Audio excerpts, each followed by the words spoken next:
Mr. Speaker, I rise today as a follower of Jesus and a lifelong member of the Presbyterian Church USA who is deeply grieved by what transpired at last week's gathering of the PCUSA's General Assembly.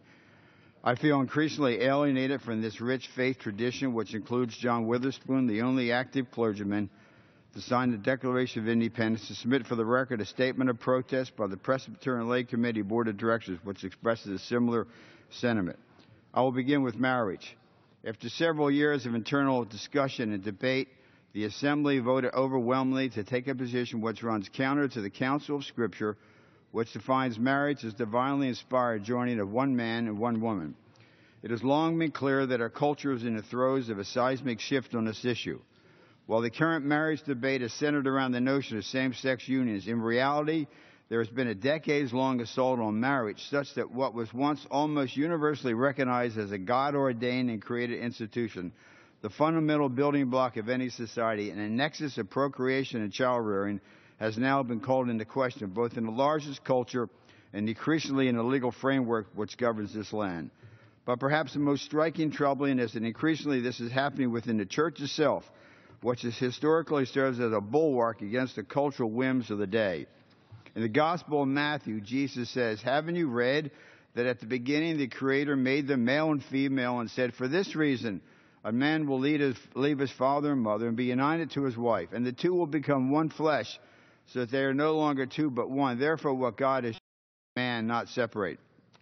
This passage and others like it remind me of Reverend Billy Graham's comments on the lead-up to the 2012 North Carolina ballot initiative regarding marriage, when he remarked, "The Bible is clear. God's definition of marriage is between a man and a woman." In addition to marriage, I was also troubled by the PCUSA's action on Israel. I submit for the record a Wall Street Journal piece which ran yesterday regarding the vote to divest the denomination stock from 3 American companies that do business with Israel and the West Bank, citing the quote, "their involvement in the occupation and a violation of human rights in the region." The PCUSA's deeply misguided decision comes against a backdrop of rising anti-Semitism in Europe and even here in the United States. I submit for the record a June 20 Washington Post piece highlighting the problem, which noted that, quote, "Jewish leaders here are now warning of a recent and fundamental shift tied to a spurt of homegrown anti-Semitism." The denomination's action on Israel stands in stark contrast to its inaction on the persecuted church in the region. The PCUSA expressly declined to sign a recently issued pledge of solidarity and call to action, which more than 200 religious leaders from across the country signed on to. Representatives of the American church came together across ecumenical lines to pledge to do more to help beleaguered minority faith communities, foremost among them the ancient Christian communities in Egypt, Iraq, and Syria.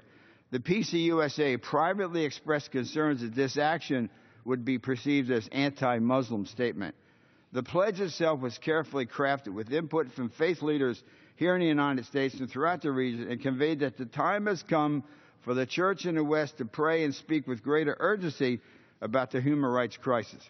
With the PCUSA's decision not to associate itself with the urgent call to action, I find myself once again out of step with my denomination in profound ways.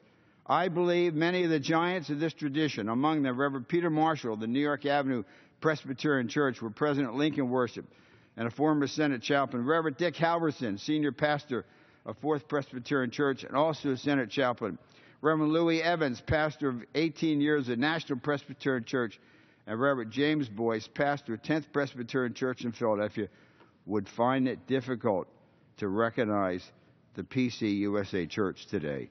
And yield back the balance of my time.